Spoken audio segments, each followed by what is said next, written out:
Sige po, narito ang bersyon ng teksto sa Tagalog na may mga pagbabago upang umangkop sa kultura ng Filipino. Isang buwan bago ang kasal namin ni Ligaya, bigla siyang nagmungkahi na gusto niyang magkaanak sa ibang lalaki. Siyempre, hindi ko iyon matanggap. Pero sadyang mapilit siya at lagi niyang binabanggit ang bagay na iyon. Hanggang sa, mga 2 linggo bago ang araw ng kasal, hindi ko sinasadyang makita ang pregnancy test niya. Gulat na gulat ako nang malaman kong halos 1 buwan na pala siyang buntis. Wala man lang siyang balak magpaalam sa akin. Sa mga sandaling yun, parang nawala lahat ng pinagsamahan namin. Nagdesisyon akong ipawalang bisa ang kasal at sunugin ang lahat ng alaala at koneksyon namin. Sa araw na dapat sana naglalakad kami sa altar, nagpasyang akong pumasok sa laboratorio. Mula noon, wala na kaming anumang ugnayan. Paulit-ulit ko nang ipinaliwanag sa'yo, may cancer si Badong at 1 taon na lang ang itatagal niya. Ang pinakamalaking hiling niya ay mag-iwan ng anak sa pamilya niya. Noon, nailigtas niya ang buhay ko, kaya ngayon, kailangan kong tuparin ang pangarap niya. Ang mga salitang ganyan, hindi ko na mabilang kung ilang libong beses ko nang narinig sa loob ng buwan na to. Noong unang marinig ko ang kahilingan ni Ligaya, hindi ako nag-atubiling tumanggi. Pero hindi pa rin siya tumigil. Halos araw-araw niya iyang binabanggit. Ang asta niya, mula sa mahinahong paghingi ng permiso, ay unti-unting naging mapusok at nakikipagtalo sa akin, na parang isang malaking kasalanan kung hindi ako papayag. Pero kahit na utang na loob ko ang buhay ko sa kanya, paano naman babayaran ang pagbubuntis? Pero ang 1 buwang pagtatalo ay sumira sa akin. Wala na akong lakas para kumbinsihin siyang magbago ng isip. Tanging ang magawa ko lang ay tumingin sa babaeng mahal ko sa loob ng 5 taon at tanungin siya sa garalgal na boses. Sa susunod na buwan, magpapakasal tayo, tapos ngayon, gusto mong magkaanak sa ibang lalaki. Ano ako para sa'yo? Ano nang tingin mo sakin? Noon lang nakita ni Ligaya na ganun ako kahina, na parang nababalot ng itim na ulap ang buong pagkatao ko. Bahagyang lumambot ang asta niya. Azel, alam kong hindi mo matanggap pero ako lang ang makakatulong kay Badong. Hindi ko kayang panoorin siyang umalis na may pagsisisi. Saka isa pa, artificial insemination lang naman yun. Wala namang mangyayari sa atin. Kung mahal mo ako, maiintindihan mo ako, di ba? Nang marinig ko ang mga salitang iyon, naintindihan ko agad. Desidido na si Ligaya, kahit na ano paman, kailangan niyang magkaanak kay Badong. At kung ano ang opinyon ko, baliwala lang. May gusto pa sana siyang sabihin, pero natigil dahil sa tunog ng telepono. Tiningnan ni Ligaya ang screen, saka kinuha ang telepono at lumabas ng balkonahe. Tiningnan ko ang likod niya, at napangiti na lang ako ng mapakla. Maaaring sabihin na magkaibigan na kami ni Ligaya mula pa noong bata kami. Magkaklase kami mula elementarya, at kahit sa kolehiyo, pareho kami ng eskwelahan. Mula pa noon, alam ko na gusto ko siya. Palagi akong tahimik na nasa tabi niya, pero hindi niya iyon sinusuklian. Hanggang sa makatapos kami ng kolehiyo, napansin niya rin sa wakas ang mga sakripisyo ko at pumayag na maging girlfriend ko. Dapat sana, mahigit 20 taon na kaming magkakilala. Dahil magkasintahan na kami, dapat sana'y kami na ang pinakamatatag at pinagkakatiwalaan. 5 taon na kaming magkasama, hindi ko man lang nagalaw ang telepono niya. Kahit na tumatawag siya, ginagawa niya iyon sa likod ko. Naalala ko noong nilalagnat siya at nakahiga sa kama, ang daming nagte-text sa kanya. Dahil ayaw kong magising siya, balak ko lang sanang isilent, pero pagkadampi ng daliri ko sa telepono niya, bigla siyang nagising at hindi man lang nagtanong kung ano ang nangyari, basta na lang niya akong sinumbatan. Kahit anong paliwanag ko, hindi siya nakikinig. Buong gabing nakaupo ako sa sofa.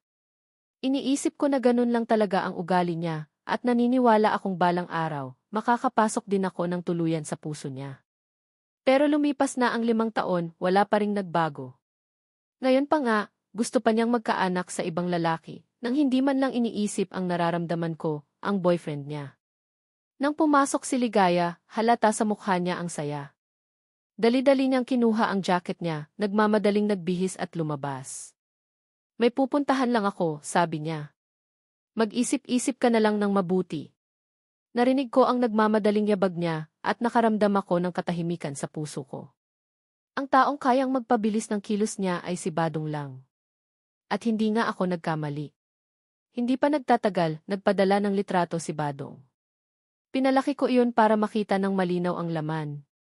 Halos hindi ako makatayo sa kinatatayuan ko nang makita ko ang pregnancy test at ang pangalan ng buntis, Ligaya.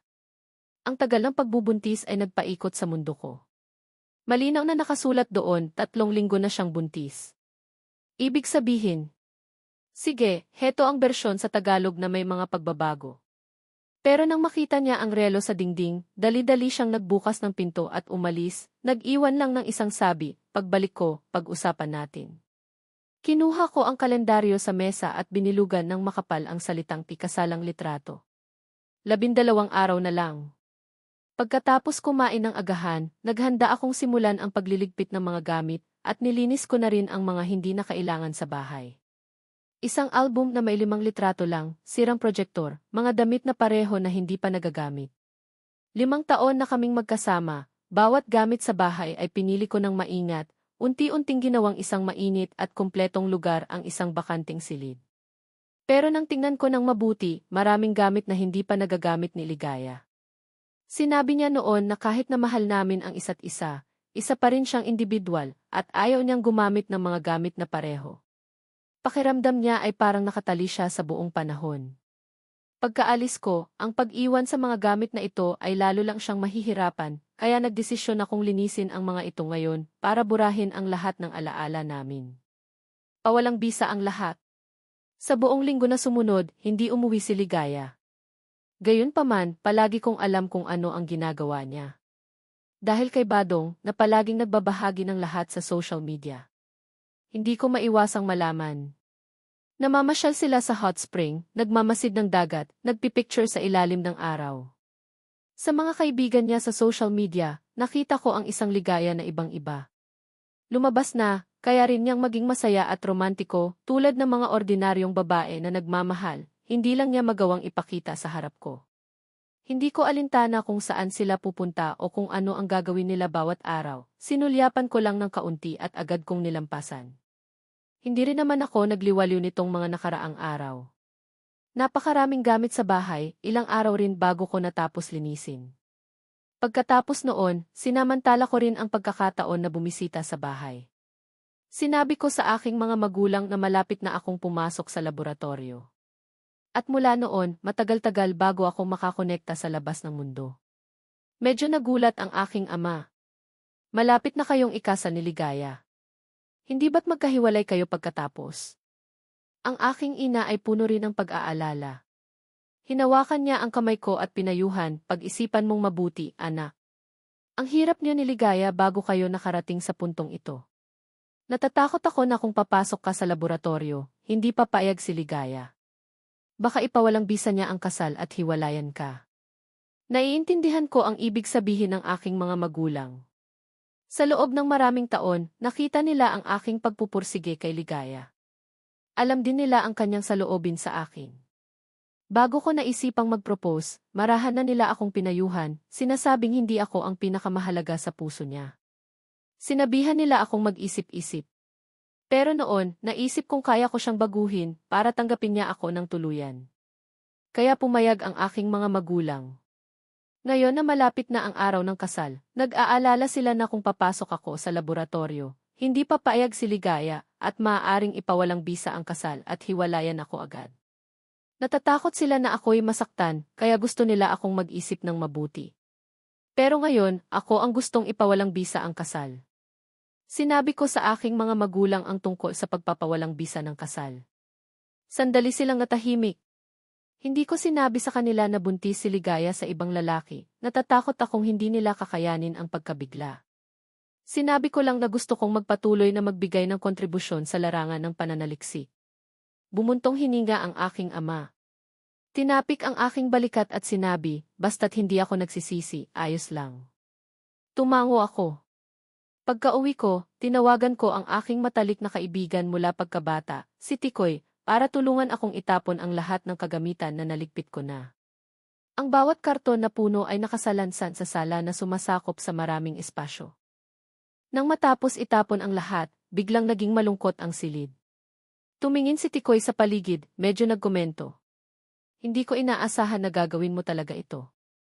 Akala ko noong araw na sinabi mong ipapawalang bisa mo ang kasal ay nagbibiro ka lang. Ako ang nakasaksi kung gaano ka katagal hinabol si Ligaya. Anong nangyari? Pagkatapos magsalita, binato niya ako ng isang lata ng serbesa at binuksan ang isang lata para sa kanyang sarili. Siguro malapit na akong umalis. Sa pagkakataong ito, gusto kong mag-usap. Sinabi ko kay Tikoy ang buong kwento na nangyari nitong nakaraang buwan, kasama na ang pagbubuntis ni Ligaya kay Badong. Nasaksihan ni Tikoy ang lahat sa pagitan namin ni Ligaya. Pagkatapos marinig, nagmura siya ng isang bastos na salita, talagang pinagpakitaan mo siya ng kabutihan. Ang resulta ay nilagyan kanya ng sungay bago pa kayo ikasal. Gusto niya pa na pumayag ka. Ano ang iniisip niya? Umiling ako. Tumawa sa sarili. Sino ang makakaalam?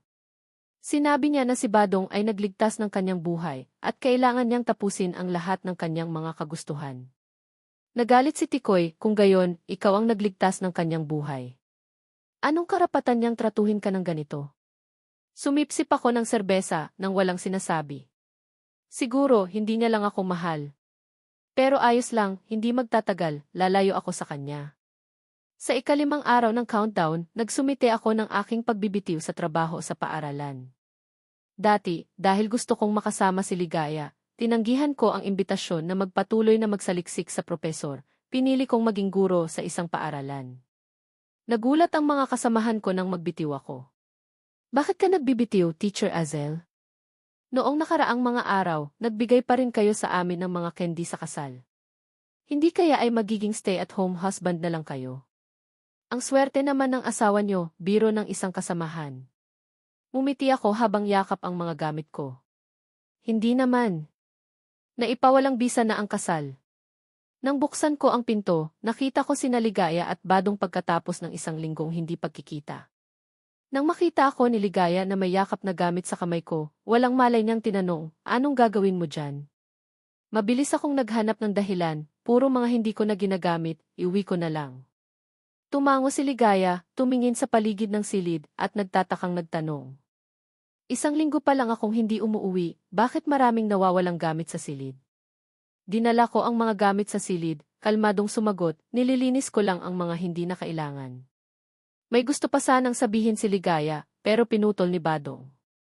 Sir Azel, abala si Ligaya sa paglalakbay kasama ko nitong mga nakaraang araw. Salamat sa pagpayag nyo na magpakuha siya ng kasalang litrato sa akin, natupad ang pangarap ko. Sige na, ililibre ko kayong dalawa. Ituring nyo na lang na pasasalamat ko sa pangangalaga nyo sa akin. Sa susunod, kakailanganin ko pa ang tulong nyo sa loob ng mahabang panahon. Sana hindi magalit si Sir Azel sa akin. Tiningnan ko ang puno ng hamon ang mga mata niya, nahulaan ko na hindi siya maaaring tumahimik. Sa lahat ng paraan, mula nang matanggap ko ang mga resulta ng pagsusuri sa pagbubuntis hanggang ngayon, wala pa rin akong anumang reaksyon. Kahit na hindi ko tinanong si Ligaya kahit isang tanong. Pero ngayon, ayoko nang magpatuloy sa walang saysay na mga pagtatalo sa kanya. Maghihintay na lang ako ng 5 araw, hindi na ako magpapakita sa harap ni Ligaya. Ngayon, gusto ko lang malutas ang lahat ng mga bagay dito, para mapadali ang pag-alis. Dahil hindi ako sumagot, medyo nag-aalangan ang boses ni Badong. Hindi kaya hindi natutuwa si Sir Azel?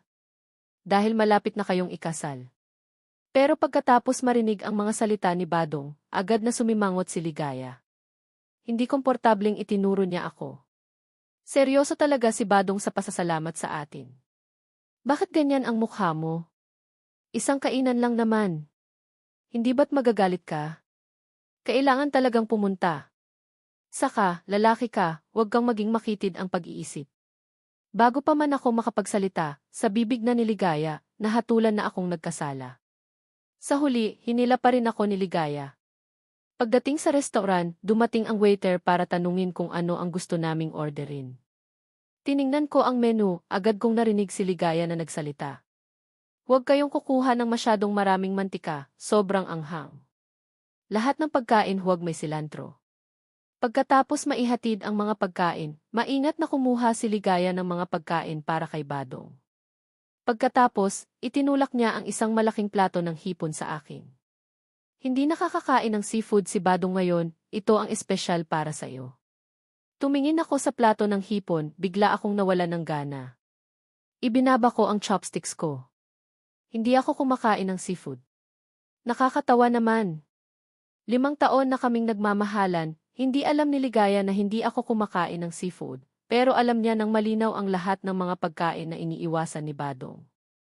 Kahit na ang mga maliliit na detalye tulad ng hindi pagkain ng silantro. Halata na hindi alam ni Ligaya, sa isang sandali nagpakita siya ng pagkalito. Nang tingnan niya ulit ako, ang kanyang mga mata ay bihirang nagkaroon ng kaunting hiya. Pagkatapos, kumuha pa siya ng ilang pagkain. Pero sa pagkain na ito, hindi ako gumalaw. Tahimik lang akong uminom ng tubig sa baso. Pagkatapos ng kainan, pagkababa ko sa hagdan, nakatanggap ako ng tawag mula sa head ng aming grupo. Aizel.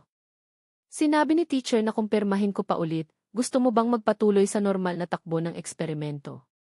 Ang unang eksperimento sa laboratorio ay isang lihim na proyekto, posible na ang 1 o 2 taon ay hindi na makakonekta sa labas. Tumingin ako kina Ligaya at Badong na magkasama sa harap. Ang dalawa ay naglalakad na magkatabi. Pagkababa sa hagdan, walang malay na ipinatong ni Ligaya ang kanyang kamay sa kanyang tiyan. Kalmado ang boses ko. Kumpirmahin. Nakahinga ng maluwag ang head ng aming grupo pagkatapos matanggap ang kumpirmadong sagot. Mabuti naman. Natakot ang teacher na hindi mo kakayanin na iwanan ang iyong asawa. Ibinaba ko ang paningin ko, lumingon papunta sa ibang direksyon. Naipawalang bisa na ang kasal. Handa na akong umalis. Pagkatapos magsalita, narinig ko ang nagtatanong na boses sa likod. Sino ang aalis? Si Ligaya kani-kanina lang hinatid si Badong papunta sa sasakyan, narinig ang huling mga salita. Napagtanto ko na hindi niya narinig ng malinaw ang mga salita kanina. Kaagad akong naghanap ng dahilan para sumagot. Aalis na ang kaibigan ko ng ilang sandali. Tumango si Ligaya, hindi nagtanong pa. Sa ika-4 na araw ng countdown, iniuwi ni Ligaya ang mga kasalang litrato niya at ni Badong. Isang kamay ang hawak niya sa kanyang telepono, nag-video call kay Badong, ang kabilang kamay niya ay hawak ang frame ng litrato, ipinakita sa kanya. Ngumiti siya ng matamis. Nalinis na ang kasalang litrato natin. Noong pumunta ako para kunin, sinabi ng empleyado na maganda ang litrato natin. Nang sabihin niya ang mga salitang ito, kalalabas ko lang para kumuha ng tubig. Namasdan ng mga mata ni Ligaya ang kahiyahiyang sulyap. Tumingin siya sa akin na parang may gustong sabihin. Sinulyapan ko ang litrato at mahinahong nagkomento, talagang maganda. Nagulat si Ligaya. Bigla niyang napagtanto na matagal na pala kaming hindi seryosong nag-uusap. Kahit pa sa loob ng 1 linggo na naglalakbay sila ni Badong, hindi ko siya sinendan ng mensahe kahit isa. Dahil dito, hindi siya sanay. Sa video, nagsasalita pa rin si Badong ng walang tigil. Umiling siya, siguro iniisip niyang masyado lang akong pagod sa paghahanda para sa kasal. Sa ika-2 araw ng countdown, naaalala ko na pagkapasok sa laboratorio, kailangang dalhin ang lahat ng mga bagay. Kailangan kong maghanda ng ilang karaniwang mga gamit. Kaya pumunta ako sa ospital para kumuha ng mga gamot para sa paghahanda. Hindi ko inaasahan na makikita ko sina Ligaya at Badong nakatatapos lang magpa-check up ng pagbubuntis. Si Ligaya kabubukas pa lang ng bibig para magsalita, pero pinutol na siya ni Badong. Humakbang siya sa harap ko, nagbabalak na lumuhod. Kuya, alam ko na hindi ka pa rin pumapayag na buntis si Ligaya. Pero hindi na talaga ako makapaghintay pa. Sinabi ng doktor na 1 taon na lang ang itatagal ko. Gusto kong makita ng personal ang paglabas ng bata. Paglabas ng bata, dadalhin ko agad. Tiyak na hindi makakaapekto sa relasyon niyo ni Ligaya. Bago pa man ako makapagsalita, dali-dali niya siyang hinila paakyat nang may mga puno ng pag-aalala ang kanyang mga mata. Tumingin ulit siya sa akin dahil alam mo na hindi na kita ililihim. Huwag kang mag-alala. Maliit pa ang sanggol ngayon, hindi makakaapekto sa kasal natin. Kung ako ang ako 1 buwan na ang nakalipas, tiyak akong magagalit, manghihina ako, mawawalan ako ng pag-asa. Tatanungin ko ang sarili ko kung ako ba ay hindi magaling na boyfriend para handang magbuntis si Ligaya sa ibang lalaki. Pero pagkatapos maranasan ang panahong ito, naisip ko na ng malinaw. Hindi naman sa hindi ako sapat na mahusay, pero hindi niya ako mahal. Hindi niya ako mahal, kaya niyang gawin ang bagay na ito nang hindi man lang iniisip ang mga damdamin ko. Ngayon alam ko na ang lahat ng tungkol kay Ligaya. At tuluyan ng tinalikuran ang mga damdamin sa kanya. Kaya hindi na kailangan magpanggap na gusto akong pigilan pa. Tahimik ko silang tinignan. Naiintindihan ko na. Pagkatapos magsalita, kinuha ko ang gamot at nagbalak na umalis. Malapit na ang araw ng pag-alis, kailangan ko pang ayusin ang ilan sa aking mga gamit. Maliwanag na hindi nila inaasahan na magiging kalmado ako. Lalo na si Ligaya. Tumingin siya sa akin na may komplikadong ekspresyon. Noong nakaraan nag-eskandalo ako sa loob ng 1 buwan tungkol sa kanyang pagbubuntis, pero ngayon dahil sa aking kaalaman hindi ako nagpakita ng anumang reaksyon. Nakaramdam ng pakiramdam ng kawalan ng katiyakan si Ligaya sa kanyang puso. Nang ako ay nasa hagdan, hinabo ni Badong at hinawakan ang manggas ko. Sa pagkakataong ito, si Ligaya ay nakatayo pa rin sa malayo. Ipinakita na ni Badong ang kanyang tunay na kulay. Zenjai. Ano ang mararamdaman mo kapag nagpapalaki ng anak ng ibang lalaki? Ang iyong asawa ay buntis sa ibang lalaki at ikinasal. Sa tingin ko, ako lang ang makakayanan ito. Ayoko nang makipagtalo pa sa kanya. Iniwan ko siya at nagbalak na umalis. Hindi ko inaasahan na nang magkaroon lang ako ng lakas, dumula siya at boom. Sige, heto ang bersyon sa Tagalog. Bukas na ang kasal, hindi na ako makikipagtalo sa'yo. Pagkatapos ng kasal, mag-sorry ka kay Badong. Pagkatapos, pupunta na tayo sa honeymoon natin. Hindi ako sumagot. Kung napansin lang sana ni Ligaya, makikita niya na walang gamit na inihanda para sa kasal sa kwarto. Tayo di. Sa totoo lang, may gusto pa akong sabihin. Hindi pa ako nakapagsalita, biglang tumunog ang telepono ni Ligaya. Sa kabilang linya ay ang boses ni Badong. Agad na nagbago ang ekspresyon ni Ligaya. Sandali lang. Lalabas ako agad. Pagkatapos putulin ang tawag, dali-dali tumayo si Ligaya at pumunta sa pinto. Hindi maganda ang pakiramdam ni Badong, kailangan ko siyang puntahan. Babalik ako bago ang kasal. Alalahanin mo na hintayin ako bukas ng umaga. Nang sumara ang pinto, ang mga salitang matagal ko nang iniisip ay sa wakas lumabas. Maghiwalay na tayo, Ligaya. Kinakansela ko ang kasal. Ang boses ko ay nawala sa bakanting silid. Ang tunog lang ng orasan sa dingding ang maririnig. Umupo ako sa sala mula gabi hanggang umaga. Tumingin ako sa labas, mula sa madilim na gabi hanggang sa umaga. Tumunog ang aking telepono paalala. 3 oras na lang bago ang paglipad. Tumayo ako, pumasok sa silid para kunin ang aking bag na inayos ko na. Kinuha ko ang panulat at bumalik. Sa kalendaryo, minarkahan ko ng malaking KS ang 10 araw. At sumulat ako ng isang pangungusap, Ligaya. Maghiwalay na tayo. Inilagay ko ang kalendaryo sa isang madaling makita. Binuhat ko ang aking bag, lumabas ako para sumakay ng taxi papunta sa paliparan. Paalam. Ligaya. Sa kabilang banda, hinintay ni Ligaya na maging stable ang kondisyon ni Badong bago umalis sa ospital. Sa daan pa uwi, nagpadala siya ng mensahe kay Azel. Tinatanong kung handa na siya para sa kasal. Papunta na siya sa hotel. Pero hanggang sa nakaupo na si Ligaya sa kotse, hindi pa rin siya nakakatanggap ng sagot mula kay Azel. Binuksan niya ang telepono, handa na magtanong ulit, pero natuklasan na ang huling mensahe nila ay kalahating buwan na ang nakaraan. Binuksan ni Ligaya ang kasaysayan ng mensahe. Halos puti lang ang screen. Minsan tinatanong ni Azel kung ano ang kakainin ngayon, minsan humihingi siya ng opinyon sa kasal. Pero sa bawat pagkakataon, ang sagot ni Ligaya ay napakasimple. Bahala ka. CJ, ikaw na ang magdesisyon. Hindi naman naapektuhan si Azel, patuloy siyang nagpapadala ng mensahe sa kanya araw-araw. Pero sa loob ng kalahating buwan, wala silang anumang pag-uusap. Nakaramdam ng kakaiba si Ligaya. Bakit hindi siya nagte-text sa akin sa buong panahon? Sa pag-iisip nito, hindi niya maiwasang maalala noong 1 buwan nang ipaalam niya kay Azel na magpapa-artificial insemination siya kay Badong, ang mga mata niya ay puno ng hindi makapaniwala. Mahigit 20 taon. Ito ang unang pagkakataon na nakita niya ang ganong sakit na ekspresyon sa kanyang mukha. Ito rin ang unang pagkakataon na nagpakita siya ng matinding pagtutol sa kanyang mga salita. Pero pagkatapos noon, nagmatigas lang siya sa hindi pagpayag sa artificial insemination. pero lahat ng iba pa ay nanatili sa dati. Mukhang mula kalahating buwan ang nakaraan, noong huli niyang binanggit ang tungkol sa artificial insemination kay Azel, wala na silang komunikasyon. Hindi lang hindi siya tinext ni Azel, halos hindi rin siya nakikipag-usap sa kanya sa bahay. Lalong tumindi ang pag-aalala ni Ligaya. Tumibok ng malakas ang kanyang puso. Parang may hindi magandang mangyayari.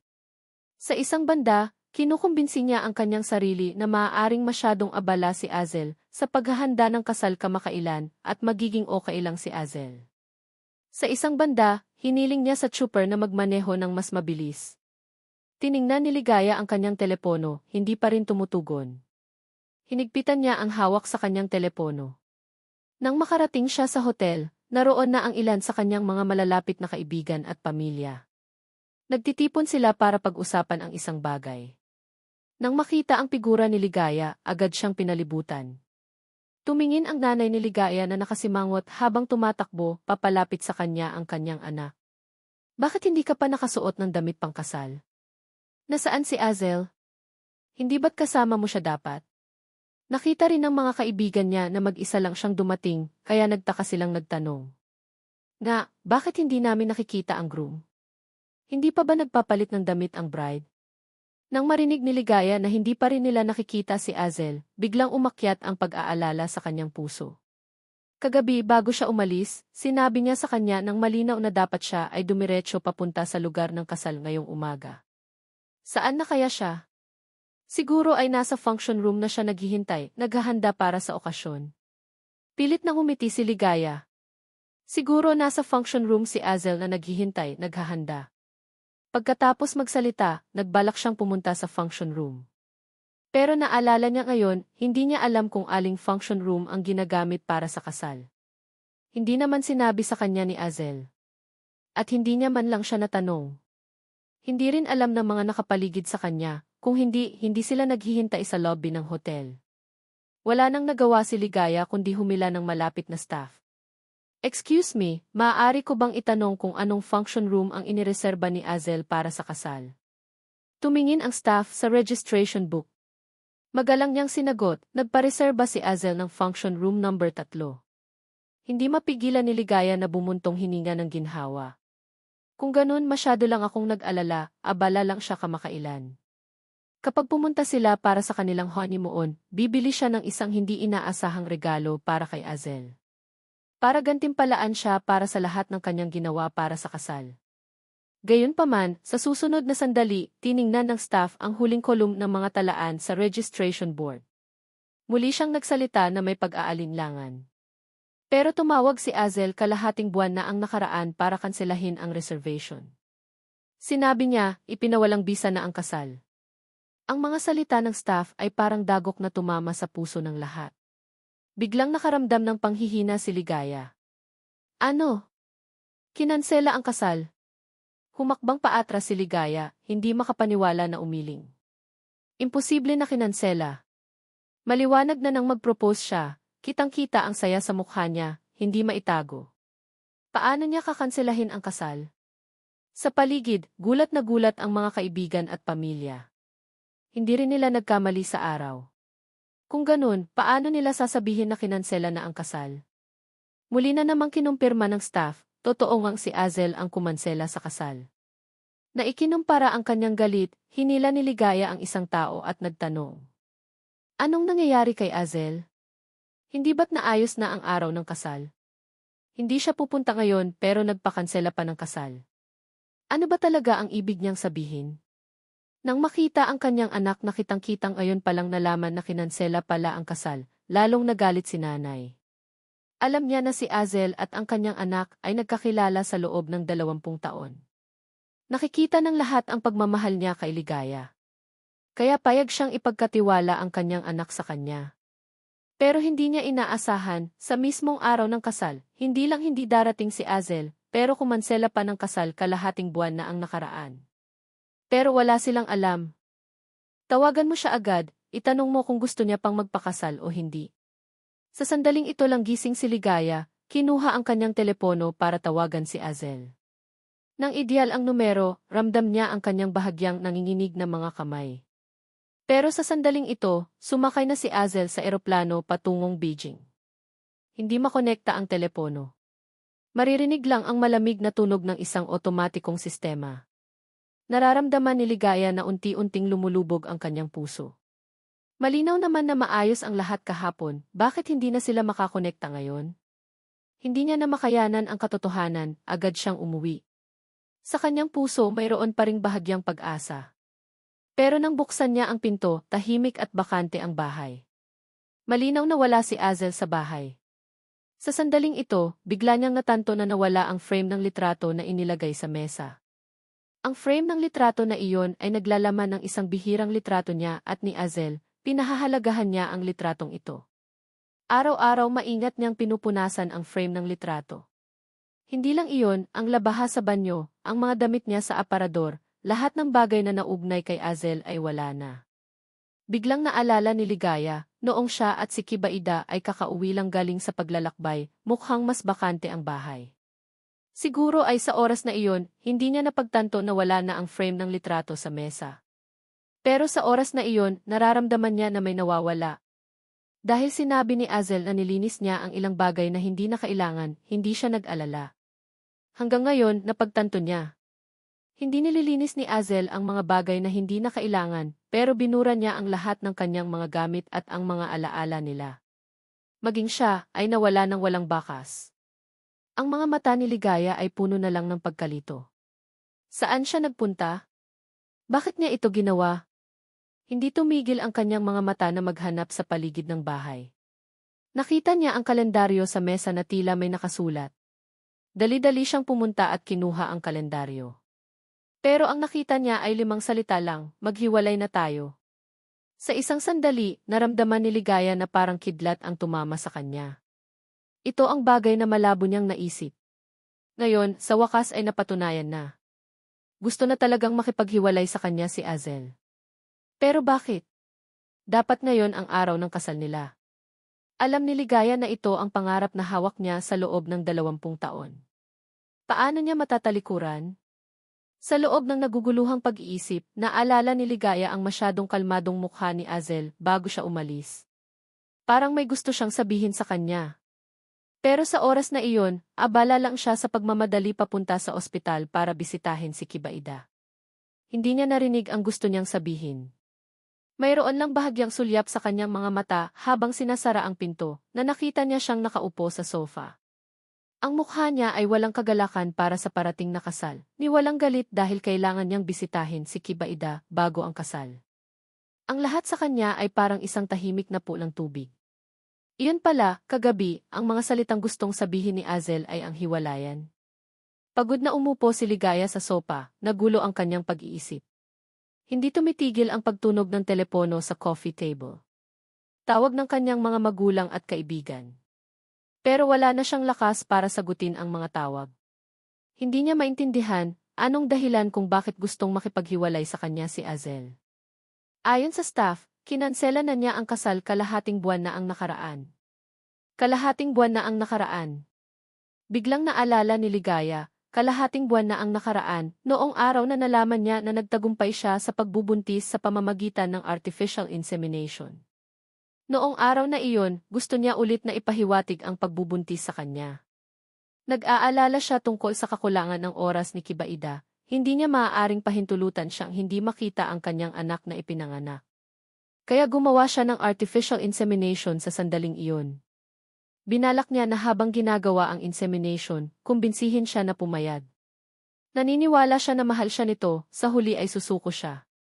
Pero hindi niya inaasahan na masyadong magiging maayos ang lahat, sa unang pagkakataon ay nagtagumpay na siya. Ito ang nagpabago sa kanyang buong plano. Noong nalaman niya na buntis siya sa ospital, malinaw na hindi siya nagpakita ng masidhing pagtutol. Pagkatapos, hindi na niya ito binanggit ulit.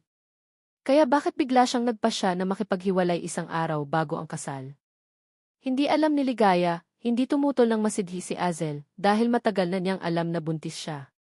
Ang hiwalayan ay hindi isang biglaang desisyon.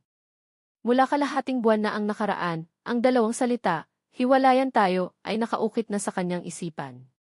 Gumugol siya ng 15 araw para puksain ang 20 taong pagmamahal niya kay Ligaya. Ayaw sumuko ni Ligaya, muli niyang kinuha ang kanyang telepono. Muli niya itong tinawagan. Sa sandaling nakakonekta ang telepono, pinalitan ng galit ang orihinal na pagkabigla. Sa kabilang linya, pagkatapos ng 2 oras na paglipad, sa wakas ay nakarating si Azel sa King City. Bago mag-take off, pinadalhan siya ng kanyang senior schoolmate ng text message. Sinasabing nag-aalala siya na hindi niya makita ang partikular na lokasyon. At isinaayos na niya na may magsusundo sa kanya. Napakaraming taong sumusundo sa akin.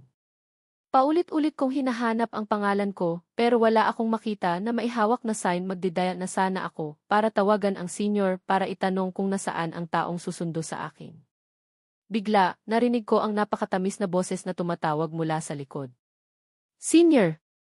Nang lumingon ako, nakita ko ang isang babae na may napakagandang ngiti na lumalapit sa akin. Pasensya na po. Ikaw po si. Tiningnan ko ang babaeng ito, naramdaman kong pamilyar siya, pero hindi ko maalala kung sino siya. Nagkunwaring galit sa akin ang babae sa harap ko. Pero ang kanyang boses ay hindi maitago ang kagalakan. Senior, 5 taon na lang na hindi tayo nagkita, nakalimutan mo na ako. Mag-iingat ka at hahanapin kita para isumbong sa guro. Ang imahe ng batang babae sa laboratorio na may mamula-mulang mga mata ay unti-unting lumitaw sa aking isipan. Medyo nagulat akong tumingin sa babae sa harap ko. Ikaw ba si Junior na si Kin? 5 taon na ang nakaraan, noong malapit na akong magtapos, tumanggap ang guro ng bagong estudyante na si Kin Xiaochu. Noong panahong iyon, abala ako sa mga bagay na naugnay sa pagtatapos, kaya madalang na akong makipag-ugnayan sa junior na ito. Ang tanging impresyon na naalala ko ay may error ang kanyang datos ng eksperimento. Pero hindi makita kung saan nagkamali. Sa kabutihang palad, pumasok ako sa laboratorio para kumuha ng mga bagay. Sa pagdaan sa experiment table, nakita ko na mamula-mula ang mga mata ni Qin Xiaochu. Kaya aktibo akong lumapit at nagtanong kung kailangan niya ng tulong. Pagkatapos niyang ipaliwanag ang problema, maingat kong sinuri ang bawat hakbang. At sa wakas ay nakita ko ang problema. Hindi ko inaasahan na pagkatapos ng 5 taon, magbabago ang babaeng nagbabanta na umiyak dahil sa eksperimento. Sa sandaling ito, napagtanto ko na hindi ko siya nakilala. Natural na pumunta sa tabi ko si Qin Xiaochu para magbigay ng direksyon. Sa kanyang tono ay may kasamang bahagyang biro. Mukhang naaalala pa rin ako ng senior. Akala ko 5 taon na hindi nagkita, kalimutan na ako ng senior. Kinamot ko ang aking ilong, sa nakaraang mga taon, nasanay na ako sa pagiging malamig ni Ligaya. Kaya hindi ko alam ang gagawin ko sa babaeng masigla tulad ni Qin Xiaochu. Gayunpaman, walang pakialam si Qin Xiaochu, kalmado niya akong hinawakan at humakbang patungo sa parking lot. Bilisan mo senyor, matagal ka nang hinihintay ng guro. Nagmadali kaming bumalik sa laboratorio. Nakatayo sa harap ng opisina ng guro, nakaramdam ako ng bahagyang pag-aalangan. Hindi ako naglakas loob na itulak ang pinto. Noong mga araw na malapit na akong magtapos, pinayuhan ako ng guro, umaasa na mananatili ako para magpatuloy sa eksperimento. Pero sa oras na iyon, kababataw ni Ligaya na maging girlfriend ko. Sa puso ko, siya lang ang nasa isip ko. Kaya nagdesisyon akong sundan si Ligaya sa paaralan para maging guro. Tinanggihan ko ang alok ng guro. Nang matanggap ko ang pangalawang imbitasyon mula sa guro, kasi simula pa lang ng proyekto sa laboratorio sa King City. Matagal niya akong kinumbinsi sa telepono. Pero sa oras na iyon, magkasama na kami ni Ligaya sa loob ng 5 taon. Lalo ko siyang ayaw iwan, kaya muli kong tinanggihan ang guro. Nagalit ng husto ang guro sa tawag na iyon. Maging kalahating buwan na ang nakaraan, si senior pa rin ang tumawag sa akin. Nag-aalala ako na galit pa rin sa akin ang guro. Nang makita ni Qin Xiaochu na nag-aalangan ako, biglang naningning ang kanyang mga mata. Nagdesisyon siyang tulungan ako. Agad niyang tinawag sa opisina, "Teacher. Bumalik na ba ang senior?" Kumipot ang aking mga mata, walang malay na itinaas ko ang aking kamay para takpan ang bibig ni Qin Xiaochu. Bago pa man siya matapos magsalita, natakpan na ng aking kamay ang bibig niya. Sige po, narito ang bersyon sa Tagalog. Ang mamasa-masang labi niya ay dumampi sa mainit kong palad. Pareho kaming natigilan. Agad kong binawi ang kamay ko na parang napaso. Lumingon si Tatae, medyo nahihiya, bahagyang namula ang kanyang mga tainga. Wala pa rin akong alam kung ano ang gagawin ko nang bigla kong marinig ang tawag ng guro. Pumasok na kayo, bakit pa kayo nakatayo dyan? Wala na akong oras para mag-isip pa, agad kong inayos ang aking sarili, huminga ako ng malalim at pagkatapos ay binuksan ang pinto. 5 taon na kaming hindi nagkita, mabilis kong napansin na may ilang puting buhok na ang guro. Naalala ko noong nakaraan, binaliwala ko ang payo ng guro, sinundan ko si Ligaya paalis, hindi ko mapigilang makaramdam ng hiya. Tumingin sa akin ang guro, ako na kanyang estudyante na inaasahan niya, ako rin na taong pinagsisihan niya. Hindi na mabilang ang mga salitang gustong sabihin, pero nagtapos lang sa isang buntong hininga. Nakarating na rin, kailangan mong maging masipag sa paggawa ng mga eksperimento kasama ko. Isinantabi ko ang mga nararamdaman ko sa puso, tumango ako ng malakas. Wala nang sinabi pa ang guro, kinawayan lang niya si Tatae para samahan ako na maglagay ng mga gamit ko sa dormitoryo. Pagbalik sa dormitoryo, agad kong inilapag ang aking bag at humiga sa kama. Bumuntong hininga ako, ramdam ko ang ginhawa. Mula kagabi, nakatulog lang ako ng 2 oras sa eroplano, ngayon ay pagod na ako. Pagkahiga ko, agad akong nakatulog. Hindi ko man lang nagawang ayusin ang aking mga gamit. At hindi ko alam kung kailan ako nakatulog. Habang mahimbing akong natutulog, biglang nagising dahil sa ringtone ng telepono. Malabo kong kinuha ang telepono, hindi pagising, sumunod lang ako sa reflex na sagutin ang tawag. Sa kabilang linya, galit na nagtanong si Ligaya. Azel, saan ka nagpunta? Tumunog ang boses ni Ligaya sa tainga ko at nakapagpagising sa akin kaagad. Tumingin ako sa relo, nakita kong ilang sandali lang pala akong nakatulog. Ang hindi komportableng pakiramdam dahil nagising ako plus ang pagod mula sa paglalakbay ay nagdulot sa akin ng bahagyang pagkayamot. Isinulat ko na ng malinaw sa kalendaryo. Naghiwalay na tayo. Sabi ko nang hindi nag-iisip. Lalong nagalit si Ligaya nang marinig ang tungkol sa hiwalayan. Hanggang ngayon hindi ko pa rin maintindihan kung bakit mo ito ginawa. Hindi ito maaaring mangyari. Hindi ako pumapayag. At kahit na gusto mo nang makipaghiwalay, kailangan mo rin akong bigyan ng dahilan Iniwan mo ako sa araw ng kasal, nag-iwan ka lang ng isang salita na maghiwalay. Ano ang iniisip mo? Nang makinig ako ng mabuti, ang boses ni Ligaya ay may hindi masyadong napapansing pagkadismaya. Dahil hindi pa rin niya iniisip na makipaghiwalay sa akin. Hindi niya rin maipagdiwang na iiwan siya sa araw ng kasal. Mahigit 20 taon na kayo sa tabi ko, paano kayo biglang aalis na lang? Sa oras na ito, gusto ko na lang matulog, ayaw ko nang makipagtalo pa kay Ligaya. Nagdadala ka ng anak ni Tanging, sa tingin mo ba papayag akong maging asawa ang babaeng nagdadala ng anak ng ibang lalaki? Patuloy ko, sa totoo lang, naintindihan ko ng malinaw, hindi mo ako mahal. Tahimik ang tawag sa kabilang linya saglit, halos nakatulog na ulit ako. Bigla, medyo garalgal ang boses ni Ligaya, kung gayon. Dahil lang sa bata kaya gusto mo akong iwan? Hindi ako sumagot, maaari ko lang sabihin na ang bata sa kanyang sinapupunan ay isang fuse, isang bagay na sumiklab sa marupok na relasyon namin. Dahil nitong nakaraang kalahating taon, napagtanto ko na, kaya rin palang magkaroon ng ganyang malumanay na panig si Ligaya. Kasabay nito, naintindihan ko rin, hindi niya ako mahal. Iyon ang tunay na dahilan kung bakit ko gustong makipaghiwalay. Patuloy na nagsalita si Ligaya, hindi ako papayag na makipaghiwalay. Sabihin mo sa akin kung nasaan ka, gusto kitang makita. Ayaw ko na siyang makita ulit. Ang hiwalayan ay hindi tulad ng kasal. Hindi nangangailangan ng pagpayag ng parehong panig. Hanggat nagpa siya ang isang panig na makipaghiwalay, kung gayon nagtatapos ang relasyon. Gayon din, sa tingin ko, ang isang tunay na matandang kaibigan ay dapat ganito, nawala mula sa buhay ng ibang tao. Hindi na namin kailangang magkita ulit. Maghiwalay na lang tayo ng mapayapa. Mag-iwan tayo ng dignidad para sa isa't isa. Hindi ko na siya hinintay na sumagot, pinatay ko na ang tawag. Pagkatapos, binuksan ko ang history ng tawag at isinulat ang numero ni Ligaya sa blacklist. Binuksan ko ang WeChat, natuklasan ko na nagpadala siya sa akin ng ilang dosenang mga mensahe.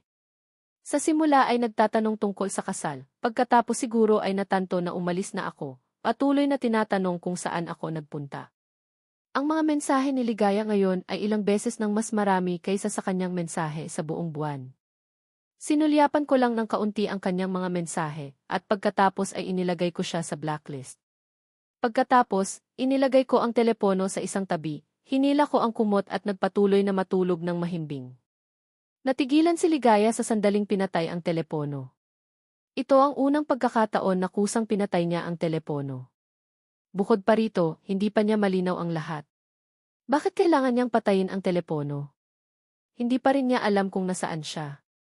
Patuloy na tumatawag ulit si Ligaya. Gayunpaman, nagpakita ang malamig na senyales ng telepono.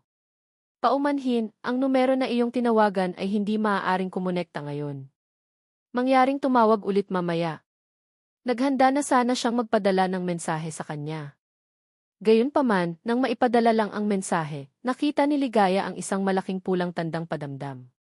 Ipinadala ang mensahe, pero tinanggihan ng kabilang partido na tumanggap. Biglang nanghina ang pag-iisip ni Ligaya. Hinarangan niya ang lahat ng kanyang paraan ng komunikasyon. Noon, kahit gaano pa siya kagalit, hindi niya pa rin ako binablock. Nararamdaman niya ang pagkabahala, at sa kanyang puso ay hindi niya mapigilang ang galit. Dahil ba talaga sa bata? Pero ipinaliwanag ko ng malinaw na. Si Tang Xiaowai ay may cancer, at siya ang sumagip sa kanyang buhay. Kailangan niyang tulungan siya na makamit ang kanyang hangarin. Bakit hindi maintindihan at suportahan siya ni Zenz? Pagkatapos ng pagsiklab ng galit, nakaramdam si Ligaya ng mas maraming pagkabahala. Hindi pa niya iniisip na makipaghiwalay kay Zenz, pero ngayon hindi niya alam kung nasaan siya. Ang impormasyon ng contact ay hindi na rin nagawa. Paano niya siya mahahanap? Sa pagkabigla niya, naalala ni Ligaya ang kanyang mabuting kaibigan, si Qin Chuan. Noong nakaraang pagkikita ng magkakaibigan, dinala siya ni Zenz sa bahay ni Qin Chuan. Naaalala niya ang lokasyon at natagpuan siya. Nang buksan ni Qin Chuan ang pinto, nakita niya si Ligaya na pagod at nagmamadaling tumakbo papunta sa kanya.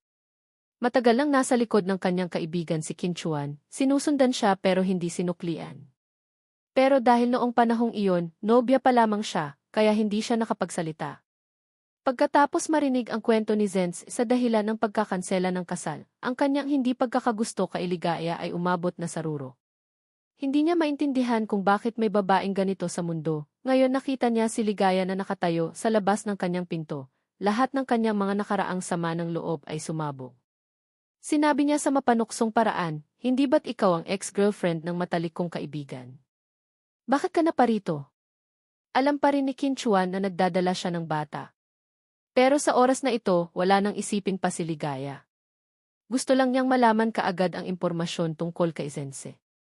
Hindi ba't ikaw ang ex-girlfriend ng matalik kong kaibigan na nagbabayad ng utang na loob sa pamamagitan ng kanyang katawan? Sinulyapan siya ni Qin Chuan, dati kapag laging nasa tabi niya si Zenz, malamig at hindi siya masigasig. Ngayon nakipaghiwalay na sila, parang nagmamalasakit siya ngayon. Hindi ko alam kung ano ang ginagawa niya. Pagkatapos magsalita ni Qin Chuan, binabalak niyang isara ang pinto. Reflex na inilahad ni Ligaya ang kamay niya para harangan ang pinto. Hindi nagawa ni Qin Chuan na mag-react, biglang may matinding sakit na humahapdi sa kanyang kamay. Napaluha sa sakit si Ligaya. Niyakap niya ang kanyang kamay, sinusubukan na tiisin ang sakit. Matatag niyang tinanong, saan siya nagpunta? Mura ni Qin Chuan, hindi niya maintindihan ang ugali ni Ligaya. Magbubuntis ka para sa ibang lalaki, tapos nagmamalasakit ka pa kung saan nagpunta si Zenz. Sa pagkarinig nito, hindi na alam ni Ligaya kung ano pa ang sasabihin. Ang kanyang mga kaibigan ay hindi rin nasisiyahan sa kanyang pagdadala ng bata. Pero may dahilan para dito. Bukod pa rito, hindi naman sila magkasintahan ni Qin Chuan. Patuloy na sinabi ni Ligaya ang dahilan na sinabi niya kay Zenz ng ilang beses. Iniligtas ako ni Qin Chuan. Tumutulong lang ako sa kanya na magkaanak para suklian ito, wala na akong ibang intensyon. Sabihin mo sa akin ang address niya, pupunta ako para magpaliwanag sa kanya. Sa pagkarinig ng kanyang mga depensa, malamig na tumawa sa kanyang puso si Qin Chuan. Suminghot siya ng ilong. Gusto mong malaman ang address ni Easy? Managinip ka. Hindi kita papayagan na gambalain siya. Si Easy rin naman ang sumagip sa buhay mo. Bakit hindi ka nagbabayad ng utang na loob sa kanya? Natigilan si Ligaya. Anong ibig sabihin niyang sabihin na si Zenz rin naman ang sumagip sa kanyang buhay? Kailan siya sinagip? Wala siyang anumang impresyon. Sabihin mo ng malinaw kailan niya ako sinagip. Hindi inaasahan ni Qin Chuan na kalilimutan niya ang ganong kalaking bagay. Sa kanyang puso ay lalong nagalit para sa kanyang matalik na kaibigan. Naramdaman niya na hinahamak ang babae sa kanyang harapan. Talagang may magandang kapalaran ka. Talagang malilimutin ka. Noong bisperas ng bagong taon, 6 na taon na ang nakaraan, kinalimutan mo na ang mahalagang bagay na ito. Noon hindi ka nagsabi ng pasasalamat. Ngayon paano mo siya tratuhin sa ganitong paraan? Habang patuloy na nagsasalita si Qin Chuan, hindi niya mapigilang ang galit sa kanyang puso. Sa nakalipas na 10 taon, tahimik na nagbigay si Zens para kay Ligaya. Pati na rin ang mapanganib na gabi, 6 na taon na ang nakaraan. Hindi niya tumigil na sabihin ang lahat ng mga bagay na iyon na ibinabato pa sa kanya ang litrato ni Zens sa ospital mula sa oras na iyon. Hindi alam ni Ligaya kung paano siya umalis sa bahay ni Qin Chuan. Naramdaman niya na parabang nalalaglag siya sa isang state of unreality. Ang mundo sa kanyang paligid ay natutunaw, nahuhulog sa malalim na kadiliman. Walang liwanag na tumatama. Sa kanyang memorya, ang gabing iyon ay malinaw na sinagip siya ni Qin Chuan. Bakit ganito? Kung totoo ang sinabi ni Qin Chuan, sinagip siya ni Zense, kaya sa loob ng maraming taon nagkamali siya ng tagasagip. Maging, nanginig na hinawakan niya ang kanyang tiyan, maaaring ang bata na ito ay hindi dapat nandito. Agad na sumakay ng taxi si Ligaya at nagmadaling pumunta sa ospital. Kailangan niyang malaman kung si Qin Chuan ba talaga o si Zense ang sumagip sa kanya noong gabing iyon. Sa kotse, hindi siya tumigil na mag-isip tungkol sa nangyari noong gabing iyon. Naalala niya lang na sa daan pa uwi sa kanyang dormitoryo, may sumusunod sa kanya. Isang kamay ng taong iyon ay tinakpan ang kanyang bibig at hinila siya papunta sa isang maliit na eskinita. Ramdam na ang kamay ng lalaki na hindi na kontento sa kanyang katawan at ang malamig na kutsilyo na malapit sa kanyang tagiliran. Nakaramdam lang siya ng pagkawala ng pag-asa. Akala niya hindi niya na makikita ang liwanag ng kinabukasan. Pero sa pinakakritikal na sandali, may figura na dumating at nagpatumba sa kanyang umaatake. Umupo siya sa isang tabi na nakakurba. Ang kanyang katawan ay hindi tumigil na manginig. Gusto niyang kunin ang kanyang telepono para tumawag ng pulis pero hindi niya kayang tiisin ang sobrang pagkabahala at nawalan siya ng malay.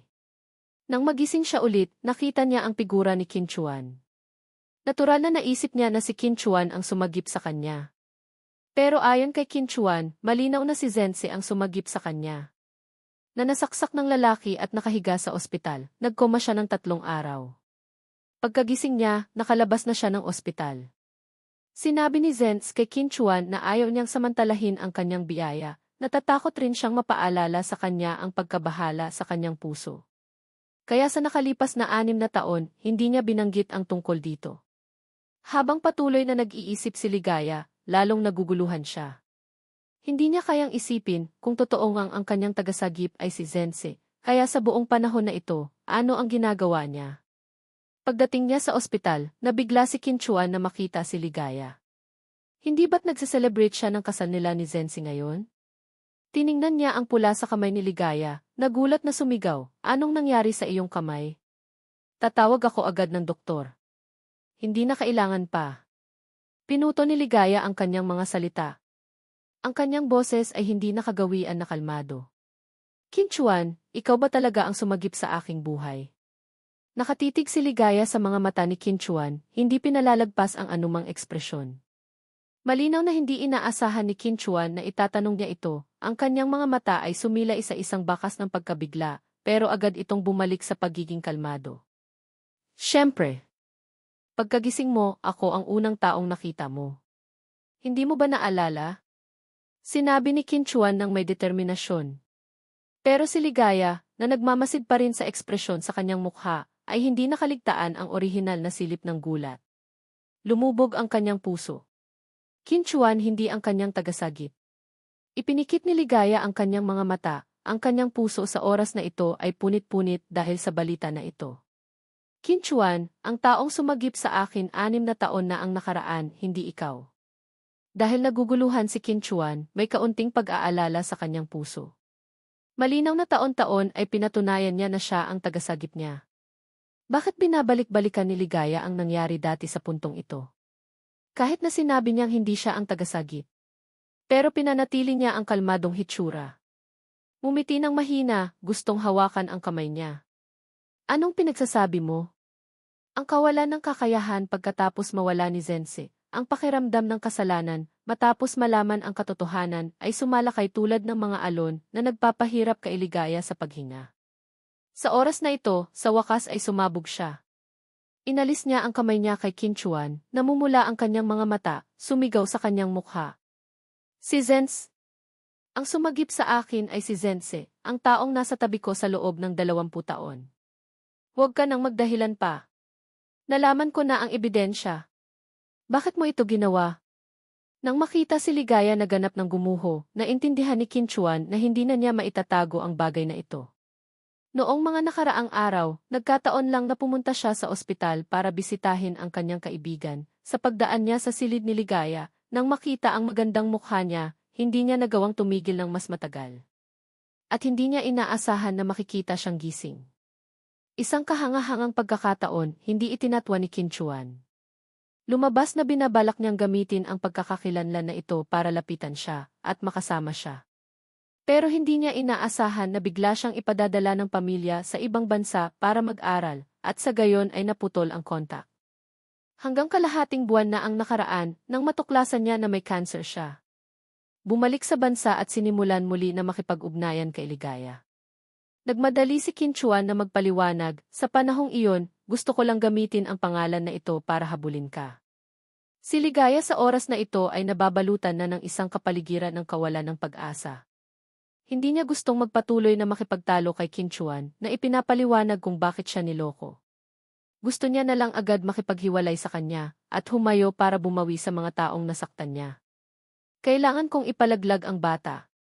Agad na kinabahan si Qinchuan. Ang bata na ito ang huling pag-asa ng pamilya ko, hindi mo maaaring ipalaglag. Hindi maaari. May buhay na ang bata. Ina ka, paano mo ito magagawa? Kaya mo ba? Bukod pa rito, Zense, alam na niya na buntis ka kalahating buwan na ang nakaraan. Siguro kinansela na ang kasal niyo ngayon, tama? Sa hinaharap isisilang mo ang anak ko, maging manugang ng pamilya kin, hindi ba't magiging maganda? Si Ligaya na naghahanda ng humakbang ay biglang tumigil nang marinig ang huling sinabi. Kalahating buwan na ang nakaraan.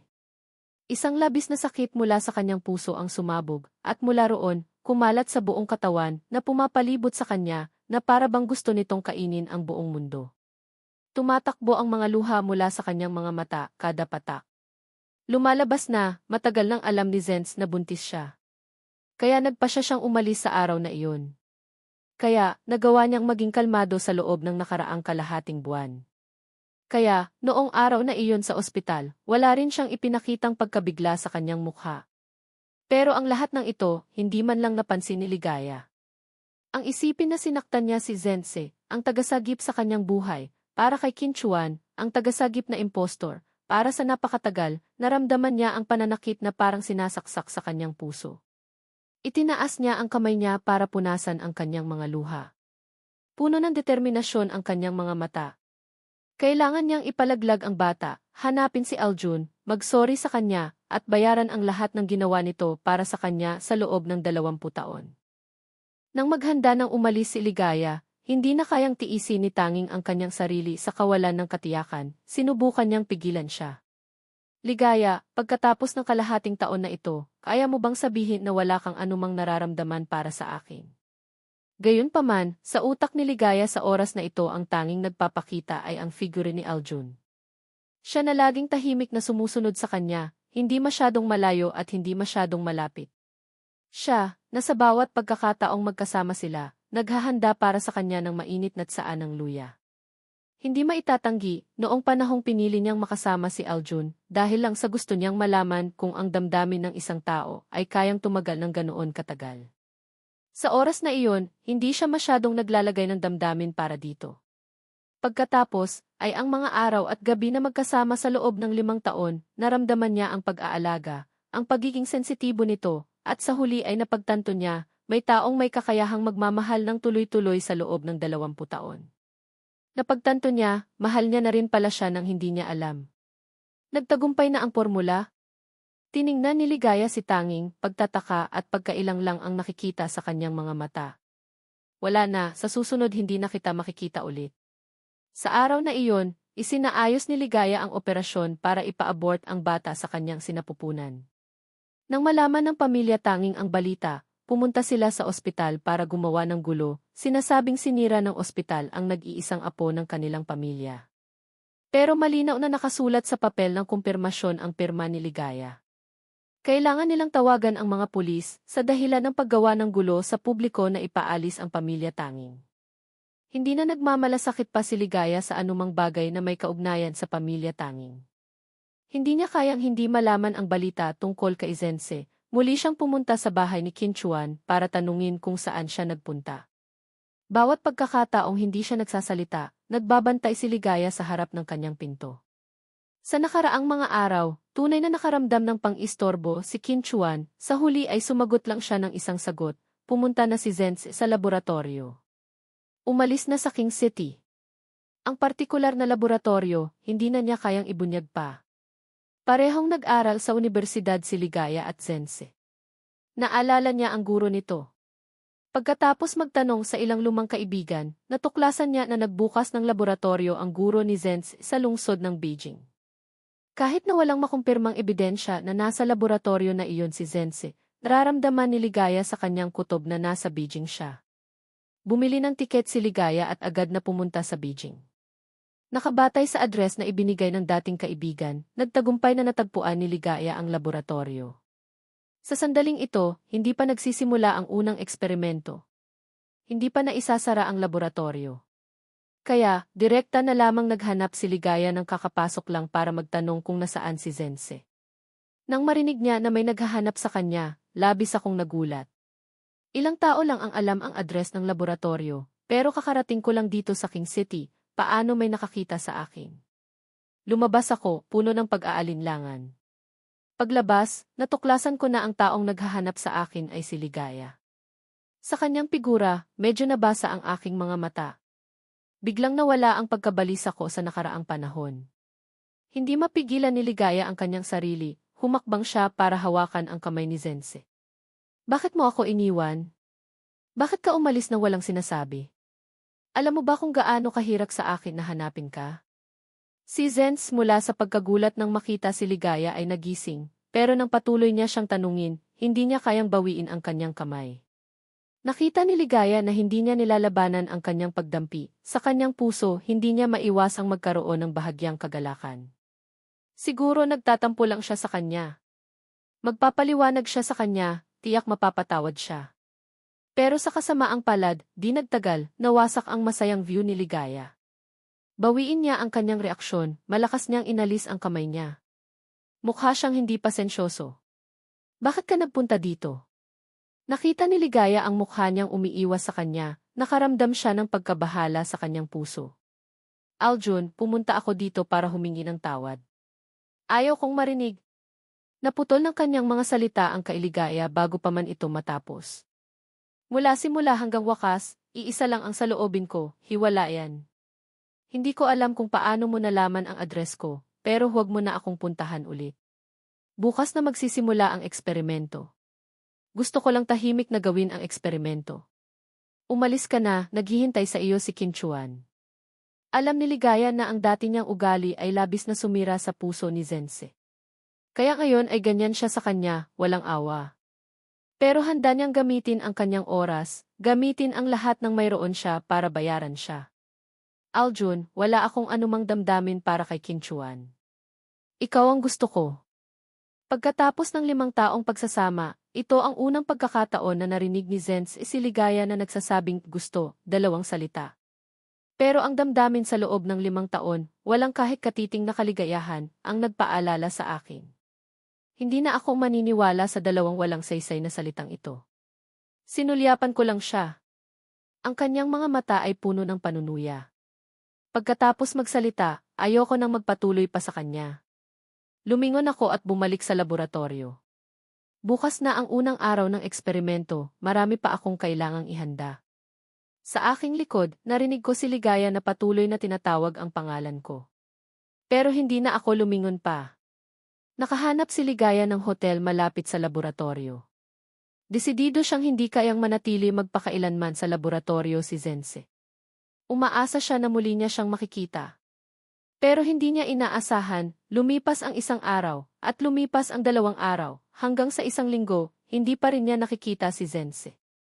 Sa huli ay hindi na kayang manatili pa si Ligaya. Nagtanong siya sa security guard.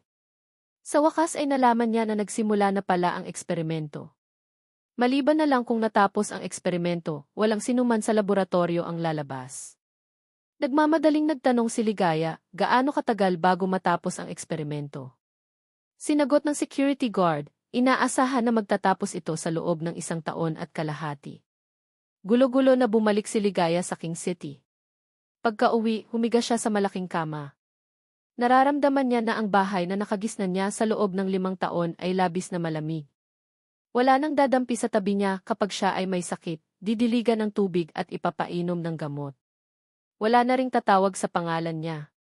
Wala na ring mag-iiwan ng ilaw kapag uwi siya ng gabi. Yinakap ni Ligaya ang sarili niya na para bang ang paraan na ito ay makakaramdam siya ng kaunting init. Hindi niya alam kung kailan nakatulog na siya. Sa kanyang panaginip, parang walang nangyari sa nakaraang linggo. Matagumpay na ginanap nila ni Zense ang kanilang kasal. Kaagad pagkatapos ng kasal, nagpunta sila para magparehistro. Naging legal na mag-asawa. Pagkatapos, nagpunta sila para sa kanilang honeymoon. Ang dalawa ay naglaro sa buong Europa. Sa bawat tourist spot, nag-iwan sila ng litrato na magkasama. Nagising si Ligaya, hindi niya na kayang malaman kung ano ang panaginip at kung ano ang katotohanan. Walang malay niyang tinawag ang pangalan ni Zense. Gayunpaman, hindi niya narinig ang pamilyar na sagot. Ang tunog lang ng maya sa labas ng bintana ang maririnig. Hinawakan ni Ligaya ang kanyang unan. Basa na ito. Ang pakiramdam ng pagiging desidido na makipaghiwalay at ang hindi pagkakaunawaan tungkol sa taong sumagip sa kanyang buhay noong nakaraan ay patuloy na umiikot at naglalaban sa kanyang isipan na halos hindi siya nakakaisip pa. Ang buong katawan niya ay nahuhulog sa isang state of unreality. Pero nang tumama ang kanyang mga mata sa mga malalim na pulang salitang maghiwalay tayo sa kalendaryo, unti-unting nagising si Ligaya. Ayaw niyang makipaghiwalay kay Zense. Kahit na kailangan niyang manatili sa loob ng laboratorio, sa loob ng 1 taon at kalahati, handa siyang maghintay. Sa nakaraang 20 taon, laging sinundan ni Zense ang kanyang mga yapak. Ngayon, ang posisyon ay nagbago. Handa rin siyang sundan ang mga yapak ni Zense. Sa pagkakataong ito, hayaan niyang patunayan ang kanyang puso kay Zense. Ang mga mata ni Ligaya ay unti-unting naging determinado. Hihintayin niya si Zense na bumalik. Pagkatapos ng 2 taon, paliparan sa King City, itinutulak niya ang kanyang bag, nakangiting sumusunod sa masiglang likod na sumasayaw sa harap. Paminsan-minsan lumingon sa paligid, nagmamasid sa pagbabago sa paligid. Ang unang eksperimento sa laboratorio ay hindi sinasadyang tumagal ang 2 taon, pero sa kabutihang palad, ang huling resulta ay perpekto. Binigyan sila ng propesor ng 2 buwang bakasyon. Sa wakas ay bumalik siya sa lupain ng King City. Medyo nagising ako. 2 taon na mula nang umalis ako sa lungsod na ito. Pero ang pagkakaiba ay, nang tumama ang aking mga mata sa masiglang figure ni Kinyaoshu sa harap, lalong naging malumanay ito. Ibang-iba sa 2 taon na ang nakaraan, noong umalis akong mag-isa. Pagkatapos ng 2 taon, 2 kaming bumalik. At sa pagkakataong ito, mayroon pa kaming importanteng bagay na dapat gawin. Pagbalik ko, nakita ko na naroon pa rin ako sa kanyang likod, dali-dali akong pinuntahan ni Kinyaoshu. Senior, kung hindi tayo magmadali, malalate na tayo. Nang matanggap niya ang balita na babalik na ako sa King City, walang pag-aatubili na sinabi ni Kim Chuan na magsasaayos siya ng welcome feast para sa akin. Sa loob ng 2 taon, ang mga kaibigan ay dapat na masaya. Naaalala ko ang dati kong kaibigan kaya agad akong pumayag. Ang welcome feast ay inireserba sa araw na dumating si Kinyaoshu at ako. Nang makarating sila sa harap ng restoran, malapit na ang oras. Hinila ako ni Kinyaoshu, dali-dali kaming tumakbo papasok. Hindi ko alam kung dahil sa pakiramdam ko, pero nang tumakbo ako sa hagdan, may nakita akong pamilyar na figure. Pero kung sino siya, hindi ako sigurado. Naisip ko lang na masyado akong nagmamadali. At nalito ako. Mahalaga pa rin na mahanap agad ang private room. Sa kabilang banda, tinakpan ni Ligaya ang kanyang bibig, puno ng luha ang kanyang mga mata. Ang buong pagkatao niya ay nasa gitna ng kagalakan ng pagkawala at pagkatapos ay natagpuan ulit. 2 taon. Naghintay siya sa loob ng 2 taon, sa wakas, nakita niyang muli si Zense. Hindi niya kayang ipahayag kung paano, sa loob ng 2 taon na ito, pinagdaanan niya ang mahahabang gabi na mag-isa sa bakanting kwarto. Sa simula, hindi siya makatulog sa gabi. Kahit na makatulog siya sa mahabang panahon, sa bawat pagkakataong magising siya, ang unang salita sa kanyang kamalayan ay ang tawagin ang pangalan ni Zense. Pero, ang katahimikan lang sa kwarto ang tumugon sa kanya. Wala nang gumagawa ng almusal para sa kanya, ni wala nang naghihintay sa kanya pauwi. Hinanap niya sa buong bahay, pero hindi niya natagpuan ang anumang bagay na naugnay kay Zense. Kahit na ang couple pajama na binili niya ay nawala na rin. Ang tanging natitira sa kanya ay ang kalendaryo sa tabi ng kanyang kama. Kahit na doon ay may deklarasyon ng hiwalayan na isinulat ni Zense, pero iyon lang ang tanging iniwan niya sa kanya. Desidido siyang hindi sumuko, naniniwala siya, hanggat hindi siya pumapayag, hindi sila maghihiwalay. Hanggat magkita sila muli ni Zense, magpapaliwanag siya sa kanya. Sasabihin niya sa kanya na nagkamali lang siya ng pagkakakilanlan. Sa kanyang pagtingin, lubusan na niyang naputol ang lahat sa pagitan niya at ni Qin Chuan. Akala niya, sa loob ng 20 taon, nandyan na si Zense sa tabi niya. Tiyak hindi siya basta-basta susuko. Laging hinihintay ang kanyang pagbabalik. Gusto niyang sabihin ang lahat ng kanyang naiisip sa kanya. Sa ganoong paraan, makakabalik sila sa dati nilang relasyon. Sa huli, pagkatapos ng 2 taon, ibinigay na sa kanya ng langit ang pagkakataong ito. Pero naisip pa rin ni Ligaya ang babae na katabi ni Zense kanina. Parang maganda ang relasyon nila. Pero naririnig niya na tinatawag siyang Senior ng babaeng iyon. 2 taon na ang nakaraan, pumunta si Zense sa laboratorio ng kanyang propesor. Ang babaeng iyon ay siguro ang junior na estudyante niya. Sa pag-iisip nito, bahagyang napanatag si Ligaya. Sa pagkakita sa kanila na pumapasok sa restoran, sumunod rin si Ligaya. Binuksan ni Zense ang pinto ng private room kasama si Qin Yaoshu. Naririnig lang ang ibang ang mga makukulay na streamers ay lumilipad sa katawan nila. Humakbang si Qin Chuan, umiti at bahagyang tinapik ang kanyang balikat. 2 taon, walang mensahe na natanggap. Kung hindi ko lang alam na pupunta ka sa laboratorio, siguro kailangan na kitang hanapin. Sa loob ng private room, tumatawa at nagbibiruan ang lahat. Nga, pagkatapos niyong sabihin na ipinawalang bisa niyo ang kasal, kayo ay naglaho na ng walang bakas. Kung hindi sinabi ni Qin Chuan sa amin, hindi pa rin namin malalaman kung nasaan kayo. Walang kwenta talaga. Nga. Hindi sinabi sa amin ang anumang bagay. Ngayon, parang pupunta ka para sa welcome feast, malalet ka pa rin. Kailangan kang pagmultahin. Ngayong gabi, kailangan mong uminom ng lasing bago ka makauwi. Uminom ka ng husto. Dati, hindi pa nakilala ni Qin Yaoshu ang grupo ng matalik na kaibigan ni Zense. Medyo kinakabahan siya, natatakot siya na hindi siya magustuhan ng mga kaibigan ni Zense. Napansin ko ang kawalan ng katiyakan ni Qin Yaoshu sa kanyang tabi, tahimik kong hinawakan ang kanyang kamay. Nagkatinginan silang dalawa, kaagad na nakaramdam ng panatag si Qin Yaoshu. Nakita ang masayang itsura ng aking mga kaibigan para sa aking pagbabalik, ang aking puso ay napuno ng pagpindot. Hindi nagtatagal, ngayon kailangan kong ipakilala si Qin Yaoshu sa inyong lahat. Bahagyang umubo ako, itinaas ko ang aking kamay para hawakan ang kamay ni Qin Yaoshu. Nagsalita ng malakas, sa totoo lang, sa pagkakataong ito ng pagbabalik, ipakikilala ko sa inyong lahat ang aking kapatid. Qin Yaoshu. Tumigil ako saglit, pagkatapos ay patuloy akong nagsalita, asawa ko rin. Orihinal kong naisip na pagkatapos sa relasyon kay Ligaya, mahihirapan akong magsimula ng bagong relasyon. Maging handa nang gamitin ang aking sarili sa siyentipikong pag-aaral. Pero hindi ko inaasahan na sa loob ng nakaraang 2 taon, unti-unting pumasok sa aking puso ang kapatid na si Qin Yaoshu. Napakaiba si Qin Yaoshu at Ligaya. Kung si Ligaya ay isang bato na hindi kailanman kayang painitin, kung gayon si Qin Yaoshu ay isang maliit na araw na naglalabas ng init. Mula kay Qin Yaoshu, malalaman ko ng tunay kung ano ang pag-ibig, ano ang tunay na damdamin. Kaya, 2 buwan na ang nakaraan, ito rin ang anibersaryo ng 1 taon namin, ako ay nag-propose. Nangako kami na ikakasal matapos ang eksperimento. Tumingin ang lahat sa akin, nagtinginan sila, pagkatapos ay tumawa, na para bang kulog. Napakaganda, ikaw.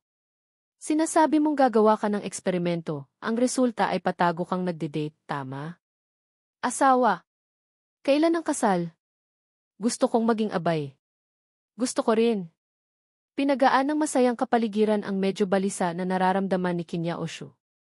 Ngumiti ako ng mahina, sa paghahanda na maghayag ng araw ng kasal. Biglang kong narinig ang nagpapanik na boses ng isang babae mula sa likod. Siya ang iyong asawa, paano naman ako?